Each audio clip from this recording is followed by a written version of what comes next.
Hello there and welcome back. My name is Elena. And I'm Fotios, and this is the Game Court.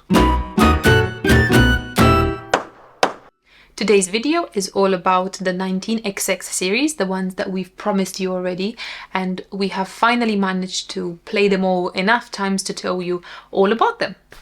And the 19XX series is a series published by Looping Games, and one common thing across all the series is that the art is by Pedro Soto. The 19XX series of games has two common elements. The first common element is all about the theme, and they don't have a common theme, but each one of them focuses on a separate event that happened in the 20th century.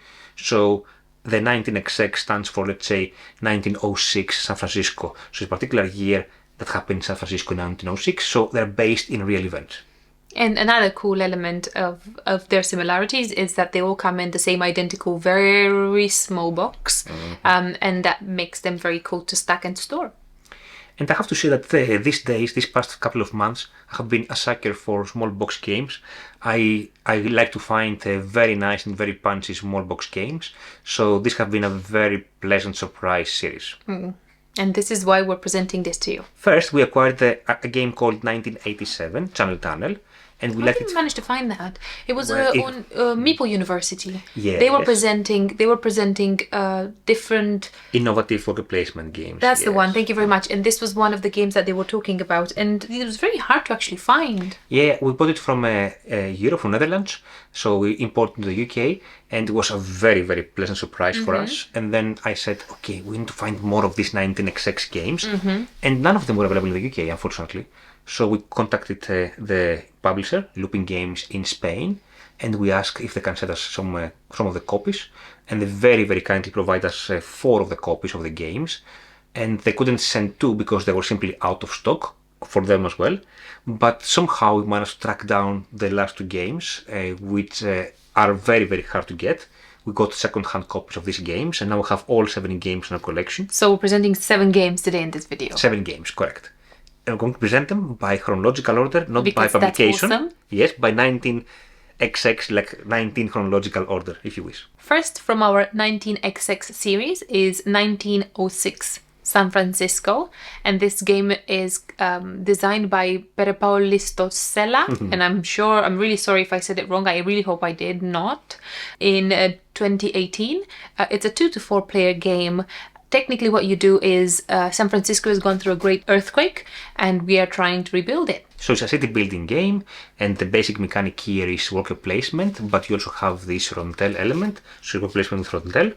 And the cool thing is that if you take a least powerful action, that you are close to the next card, then you're going to be the first to act in the second round, in the second card, and so on and so forth, and we play through 6 years of development of San Francisco. You have these little projects that look like blueprints. You have a few cards in the middle that do create technically empty fronts in San Francisco where you need to build. So you need to buy one of these blueprints of land kind of thing, and you need to build in different numbers with different colors. The more you build, the more you have area majority and the more you score. That's correct. You also have a development track, which is 2D. It's a 2D track, so you can progress upwards, or you can progress sideways, or you can progress even diagonally. Not diagonally, but you can progress. It is technically diagonally. Yeah, exactly. So you're going to go from the one corner to the other corner, but it's fun because with one action can go this way by by clearing up rumbles. With the other action, you can go that way, development action, and the more diagonally you go, the better the points. Shall we just add? You start with minus. Yeah. Yes. And you also have urban development, because it's not all about building houses. You also have to do some parks, trams. Some you trams, have in there. exactly. You have a lot of little things that do give you like set collection points. One thing I really like about this game is this worker placement aspect, how it works, because it's some cards effectively sorted randomly around the area that you built, and you go through these cards, card by card, to do an action, and then you complete a year, where you take a benefit and then you go again, like that 6 years. And it's a very nice rondel. It's not like the classical Maracaibo or Great Western Trail, where the fastest player will dictate the tempo. Here the tempo is the same for all players. You both use the same card at the same time, so you cannot fall too far behind, because everybody does the actions on the same card during a round. One cool thing I really like about the game, about the production of the game comes with a glass bead, which has, I don't know... Like a magnifying glass, it's all yes, yellowish, correct. isn't it? which is a tracker basically to track the years of the rounds of the game, if you wish. But it's a very nice component. I really like it. Apart from the usual cards and wooden pieces, that's a very nice touch there. However, keep in mind that 1906 San Francisco is a very, very hard game to find. It's out of stock from anywhere. So if you manage to see a copy somewhere, make sure you grab it, yes. The only nego I can say about this game is that the resource tracker, you do have a little tile that actually for the money, you mean? Goes around the money. Yeah. It goes around and then it goes around the corner. And I feel that at one point, because it's around the corner, it just feels like you're not sure whether you're at this point, or this point. And I just felt a little bit lost at one point, and I wasn't sure where exactly my money were going. Would you rather have like coins or something? I feel that, if you move it a little bit, it just flows away, and I feel like it could have been done just a little different, but The second game is 1911 Amundsen versus Scott, and it was published by, again, Looping Games 100 years after the official event. It was published in 2011, and it's the same designer as the previous game, which is Perepao Listosella.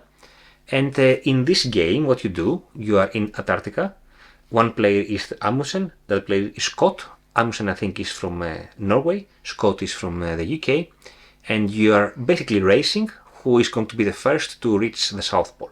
Isn't that such a cool bet? You're like, I'm going to get there before you. Nah. I think it's a very cool theme. It's a only two-player game. It's one of the two-player games in the series. And I would say it's also one of the lightest game in the series. It's basically a race game, right? And you do have abilities. Every player has little helpers. Like, for example, I will have the donkeys and you will have the dogs helping. Like, if I would be the horses, not donkeys. Horses. Yeah. if I would be Scott, I would have horses. Yes. And if you would be Amundsen, you would have the huskies. Huskies, yes. We have little helpers around, or we can give each other grief with glaciers or obstacles around to make each other's life a bit harder so you can get off the track. I can push somebody behind if I use extra cards. Cards are a finite number as well. Mm-hmm. So the more you use, the lesser chances it is for you to go up. You have little compasses to help you, but if you're too close to the North Pole, then they don't help you anymore. It's just a burden. They don't work, the compass in the South Pole, yes? And afterwards, if you do get to the North Pole, you do have South Pole. Sorry, South Pole. Did I say North Pole? Yes. South Pole, then you do have, on the back of the board game, on the back of the game itself, of the board, there is a variant where you can come back from the South Pole. It's a way back. To your ship, to your boat waiting for you. Now, the thing is, the thing is, you go through the cards and you need to find your boat. And if you don't find your boat in time and your opponent finds his boat faster, then your opponent will win. Yeah. And it's very painful because you are going to freeze to death in the South Pole. So how the game plays, basically you have some cards in your hand. You have up to 7, unless your opponent has played a nasty card to you. So you have up to 5 cards in your hand. And you can draft cards from the market. And the idea is that you can spend these cards to progress, because each progress, you have to, let's say if you have to go to the next spot, which is yellow, you have to play 1 yellow card. But if at the same time you want to progress in the next one as well, let's say red, then you have to play 1 yellow and 2 red. Or if you want to go 3 steps ahead, it's let's say yellow, red, green, you have to play 1 yellow, 2 reds, and 2 greens. So you can spend up to 7 cards to make up to 4 basically progresses, steps on the map to go as fast as possible if the gods align. I think it's a very refreshing game. Mm. It's fast, it's fun, it's not very complicated, so you don't have to pay attention to a million rules. I really enjoyed playing it. One negative particularly about the game is also what Elena said earlier. There is a bit of element of luck here, so keep that in mind. So don't take it way too seriously. But it is so. If you do go to the South Pole, if you don't have a lot of luck, then... and a lot of supplies, yes. But it's a very nice game overall. I really enjoyed it. Next game in our 19XX series is 1920 Wall Street. And I think this is, I don't know, I think can I just say, all of these themes are so cool. So cool, yes. They're all so cool and Based so on well reality, picked. yes. Exactly. So everything that happens in these games, all of them have happened in real life. So 1920 is about Wall Street and what happened before just before the explosion, really. So this game is designed by Paolo again in 2017. What you technically do, you are a stockbroker and you try to become the richest stockbroker in the market just before the explosion. This game plays 2 to 5 people. It is an economic game, plays with a lot of cards. So what you technically do, it is a rondel kind of circle kind of cards that open. It depends on the player count as well. And you have one single meeple, and you can only do one single action per round when you do. You can move 1 coin per movement, and you can either pick up some shares, you can manipulate shares, you can buy them, you can sell them, or you can discard them. You can discard them. You have some cards that do manipulate the market. So for example, take 2 white shares but decrease the black share by 1. There's also the gold shares, which are white shares. You can also change, because Elena said it's a rondel, there's a card you can change the direction of the rondel if you want, so that you're closer to the cards you want, or make the players pay. You can manipulate the market as you please, you can discard cards. And the funny element of this game is that when you do decide to discard a card, every card has a number of dynamites on it, or no dynamites at all. And there are 3 places where you can discard cards. And you can discard them in such a way that the space out of the 3 ones that has the majority of dynamites will be the one that scores negative for everybody. In the game. So it might be that everybody discards 1 share from every company at the end of the game, or the golden ones don't count. The golden shares don't count anymore. So only negative effects. They are horrible for everybody. So you have to prepare yourself to see what you actually will suffer less from. And you have 4 basic companies that you invest. One is oil, one is iron, and so on and so forth, and cotton, and I think corn. So the thing is that usually in this kind of games, at the end of the game, you translate your shares to money directly. Here, you can do that only if you have a minimum number of shares, and this minimum number of shares depends on which company you are investing. So it's more in corn, less, let's say, in oil. So the other players can really manipulate that and can really play with your destiny over there, if you wish. And Jesus, if it's not painful to have like 1 less share or too many dynamites in, everybody discards at the end of the game 1 share from every company and then leaves you with absolutely no points, it's very painful. And in a classical economic game, you can also take loans, you have your own capital, which you can use every round.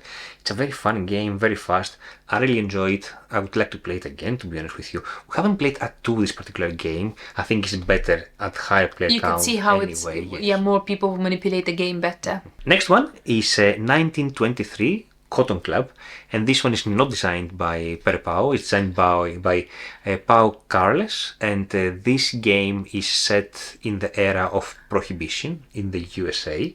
It's about the famous Cotton Club, which is a real club, yes. A jazz club, a jazz mecca, if you wish. Well, the whole purpose of the club being there is to provide alcohol to the guests.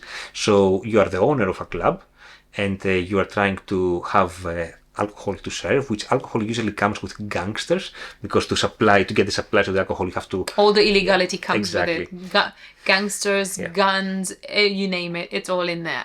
Al Capone is one of the characters, right? It's so impressive, isn't it? And you have the gangsters to bring you the alcohol, so you have all the facilities, you may have guns for protection and everything. Then you have the alcohol itself. You pay and attract your other artists, and then you also have to attract your celebrities, which actually give you the points. So the whole point is to attract the celebrities, for which the requirements, let's say what they want, is particular types of alcohol, beer or whiskey or wine or whatever. A particular type of entertainment. Yes, like singing or clapping or dancing, whatever it is, or jazz. Yes, it's such a fun game. I really like it. In 2-player games, you do have, so it's worker placement, this game, did you mention that? Yeah, it's 2 to 4. 2 to 4 players. It is worker placement. I didn't mention that, yes. Did you not? No, I was How talking did you about. not say it's a worker placement? I was talking about the theme. So technically it's a worker placement game where you have some slots, everything fans to the right, so you open a particular number of cards. You have spaces for your workers. In the second, just before the second action, or third action? Second action. That's for 2 players only, yes, Only for 2 players. What I wanted to mention is you have some blockers, so you'll look at what your opponent wants to do and then you block them. You also have some scoring cards. I'm just talking about, you know, the sneakiness of the game, which does add to the fun element. Yeah, the scoring card, you mean about the events that we fight at the end of every round. At the end of every round, there are scoring cards, and you start with some scoring cards, do some events in your hand too, so you can place them whenever is better for you. And look, if your opponent will score nothing, then that's even better. And there are several tracks in the game. There is the criminality track, which is you shouldn't have much of it. That means the mafiosos love you. Exactly. There's the initiative, which determines also the player order. There's the influence, which you may spend to attract celebrities. And what I like about this game, Elena mentioned worker placement. It reminds me of the worker placement of Barrage, which means the first person to go to a particular action usually will take most of the benefit, will take a discount. Whereas the later you go to this particular action, you have to pay more, or it's a negative condition. It is a super fun game, and I really enjoy this game.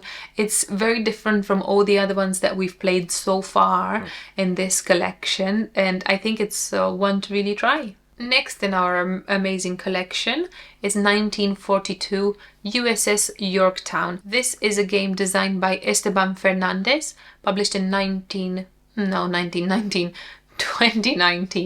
It's a 1 to 4 player game, and it's a cooperative game for a difference. It's the only cooperative game in the series. Only, so far. So far is the only cooperative. You should have said so far. Now it's not just one. Now it's more. No, so far. I mean, from the ones published so far. So no. Yeah. Don't say it yet. I've not said it. No. It's the only one so far in the collection that we're going to present you today. In this game, technically called a battleship, because how the event happened is there were 2 aircraft carriers, one from Japan, one from the USA. And we have the USA. Both carrying planes. The planes were fighting against each other, and I'm not entirely sure who won. Technically, the ships have not actually seen face to face each other, so it was more like an air fight, practically. Yeah, and the fights were the planes were fighting each other, but also the planes were bombarding each other's aircraft carrier. So this is exactly what you have to do. We're representing the USA. Mm-hmm. You have to try to find the carrier of the Japanese carrier first, and whenever you find it, as you fight the other planes, you will have to try to bombard the carrier too. Mm-hmm. And if you do bombard it, is it 3 times? 3 times, yes. Then you win the game. The thing that I really have to mention, and it's a very important thing, this game is played live, and it takes, the box says 30 minutes to play. You play with a timer, literally. And if the timer runs out and you're still playing, it means that you lost. But if you do somehow manage to finish within these 30 minutes, then you are successful, and congratulations to you. It's a very challenging game. I've played 3 or 4 times and we have lost every single time. Sometimes very miserably. But the other cool thing, as Lena said, is real time, but it is very dice rolling, but you can roll the dice as many times as you want. The more you roll though, and if you roll once, basically these dice are locked and you lose fuel, and the more you roll, the more time you spend. So the time is very critical here. It's also about managing your fuel overall, because you control some planes, and in a 2-player game you control 2 planes each. In a 4-player game you control 1 plane each, and it's about managing your fuel, because you have to go around, bombard some stuff, hit some stuff, and then go back to the aircraft carrier to refuel, and then go back again. And there's only space for 2 planes onto the carrier, so it's you really have to plan everything you do.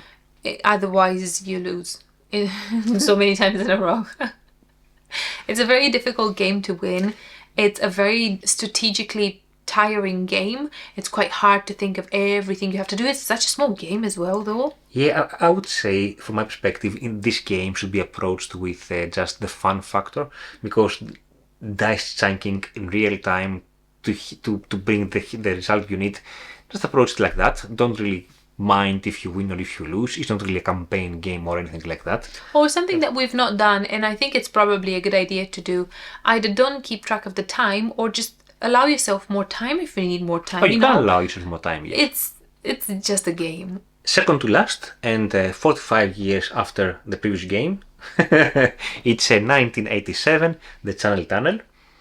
And in this game, which is published by Istrasi and CS in 2019, in this game, which is a two-player only game, what you do, one player takes the side of Britain and one takes the side of France, and we both excavate to make the channel tunnel, the channel tunnel that basically connects these two countries. It's not a cooperative game. It's a competitive game because the one who does it better has more prestige and more points and everything. And the cool thing about this game is how the worker placement element works, because you draw some discs from a bag, and these discs have 5 different colors, and then you stack the discs in the same color, and the taller the tower that is, you can go and basically go to places occupied already by discs but of shorter height, and then the discs that are already there you can take back to your supply and make your other stacks even taller, which is quite good. The way it works is very good. Yeah, we've never seen this kind of mechanism before. Although it does represent worker placement, it's a very different worker placement aspect. And you have some basic actions there. You have the excavation, you have the planning, you have the financing, how it's called. You can get cards, you can get collections of cards, you can get flags of different nations that contribute to the project overall. All cards are multi-use, so you can use the cards in many ways, not just in one. So that's it's plenty of game in one single small box. And from out of all the series, I would say this one has the most thematic links when it comes to what happened in reality and how the game actually works. Like, for instance, how you work when you excavate and you check for your deviation. That is different between Britain and France because of leaking events that happen in the Britain side. Or how many excavations can you do as the British player because you are doing it in Dover, which is hilly and you cannot... You cannot get rid of the rubble, space, yeah. Exactly. You just have your development tracks, which will improve some of these aspects of the game. But yeah, overall, I mean, it's a super duper game. Super duper game. It's the one that effectively triggered us to explore the whole series. Our next 19XX game is 1998 ISS, and this is about the International Space Station that they have built up in space. And that is a very cool theme. This game is designed by Gerard Asensi and Ferran Renalias in 2022, so this is a fairly fresh game as well. Plays 1 to 4, and what you technically do is you try to research the International Space Station and expand it. And the way you do that is you have a few actions, a set number of actions that you could do on Earth, and you have a set number of actions, 4 actions actually, to do up on the space station as well. You do have 2 space ships, and one is represented by the US, one is represented by Russia, and they do regularly go up to the space station with either goods or astronauts. Or modules. Or they can carry modules, that's what I want to say, Yes. Thank you. They can carry modules, and it's just a very, very, very good game. You have experiments that you can fulfill only on the ISS side. So you experiment whatever's going on onto the space station, and then you gather the information for later to see if everything works, and you can expand it any further. Very interesting way of the worker placement aspect is that your workers are technically represented by not us astronauts but cubes, and you can place the cubes either on the Earth actions or on the ISS actions in space, and at the end of actions they do move inside, where if you think of it, of the Earth actions on one side and the ISS actions on the other, all the modules are set in between these two actions. So the cubes that have been played on each side will slide on the card in the middle, and the one that has the majority of the cubes will be the one that will be next sent into close to the mother ISS. And also who has contributed the most in that module will get also an extra action, right? It's a very, very nice game, very well designed. Very thematic. I mean, for me, it gives me the feel of On Mars in a very, very small box. Yes. Maybe it's not the best comparison, but yeah, it's a very nice worker placement game. You have to manage your timing of your astronauts very well. How many? Because if you send too many now, and then the next rocket comes and collects them, gets them back to Earth, unless they are the long stay, then you end up with no basically astronauts on the space station, and you cannot perform any experiments because you need astronauts to perform experiments. Or even if the module is traveled to the space station, then you need astronauts to install the different modules, and you take the tokens which give you points, etc. It's such a nice game, such a small design, modular board. Every game feels very different. Also, they have a thing that we've not actually touched upon, and I think that's very interesting from a player perspective, is both ships that do go up to the ISS, whether it's the Russian one or the American one, have like a little tracker, and it's like a timer, so it goes not necessarily from 10, but it might go as a timer down to 0. And the way it works is every action that you take does have one or two time, so you will have to decrease the time either on one or the other. Yes. And whenever one is ready, whenever one gets 0, it means that they're ready to go up to the ISS. So you need to make sure that by that point you have whatever you want to go onto the spaceship, yes, to go up in the space. So I think that's very interesting. It's a very nicely designed game. So many little innovative things in this one single box. It's quite impressive. And the meeples are so cute. They look like astronauts. They look like little astronauts. So cute. And out of all the 19XX games, this is the second only game that plays solo as well. The 1942 USS Yorktown also plays solo, but if you play solo that game, you have to operate basically 4 aircrafts, and it's quite challenging. Now, 2 is challenging enough. Whereas in this game, in a 1998 ISS, you have an automa mode with a separate deck of cards, which allows you to play in a solitaire mode. That's 7 of the looping games 19XX that have been published and we have played so far and we have in our collection. There's an 8th game, 1902 Méliès, and then this was just released in Essen a month ago this year, and this is about Help Méliès, who's a very innovative director back in the 80s. Film director. Yes, to produce his very famous movie, A Trip to the Moon. We would really like to play this game at some point. We haven't played it, but we really look forward. Maybe we can do a separate review video for that. Yeas and nays? Absolutely. My first yay, and I think that's everybody will probably agree with this, is the amount of new mechanics or innovative ways of actually building a mechanic is quite astonishing in this series. There's so many different ways these people have actually implemented all of these mechanics, and it's just a breath of fresh air to play new things like this. Most of the games that we play these days have mechanics that have been borrowed from other games, and it's not necessarily an issue, but to see something new, although it's not ginormous, it's quite refreshing. A yay for me is that the whole series as a series is superb, it's very nice. It plays very well. All the games they come in small boxes, okay, and they play in a simple amount of time.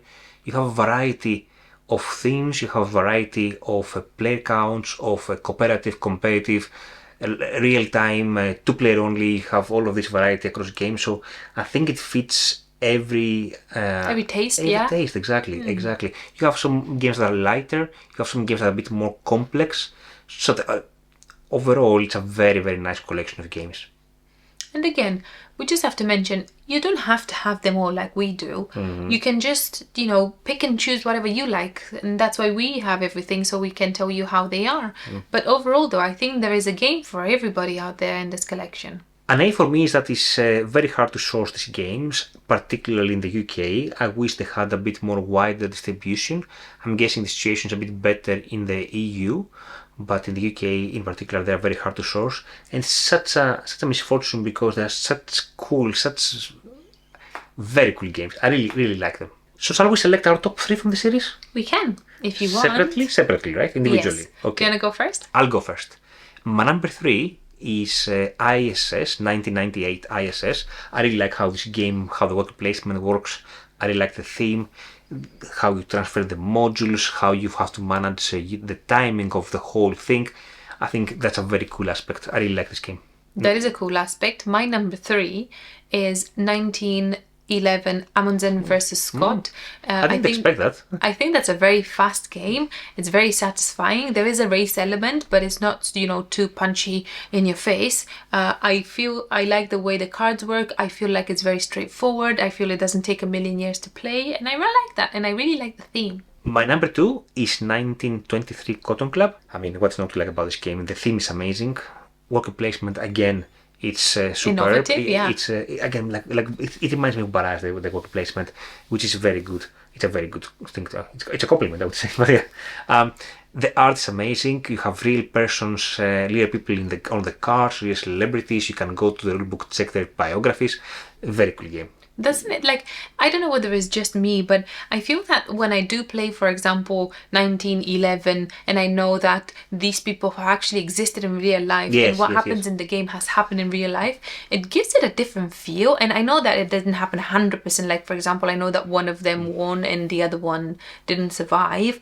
But knowing that they have done all these things, and the little touches that one had horses and the other one had huskies, and how they managed to overcome stuff, and one was better prepared than the other. It just gives the game a different touch and a different feel. Speaking about all of that, my number 2 is 1998 ISS. And I don't think I have to describe it again because you've done a very good job for it. And that's for the right reasons that this is number 2 for me. It's a very engaging and it's a very nice game. My number 1 is 1987 Channel Tunnel. It's the game that I fall in love with this series, and for me still the best of the series. It's published by the duo of Red Cathedral and White Castle, and it's a very, very good game. This tug of war element, who is going to reach first in the middle of the excavation, it's a very nice element. The worker placement, again, with the discs, how it works, very nice. In that case, my number 1 is, although I do like your suggestion as a number 1, I think I'm going to have to stick with the Cotton Club, 1923 Cotton Club, because it's such a good, fun game, and it doesn't sound like much, but again, knowing that all these things have happened and it used to work like that, like Wildly have no alcohol, but everybody sells it under the table, and there are gangsters everywhere, everybody shoots everybody. That's absolutely incredible. So that's our video for the 19XX series by Looping Games, which by the way is amazing. Really classic games in small boxes. I hope you enjoyed it. Thank you so much for watching. See you later. Bye.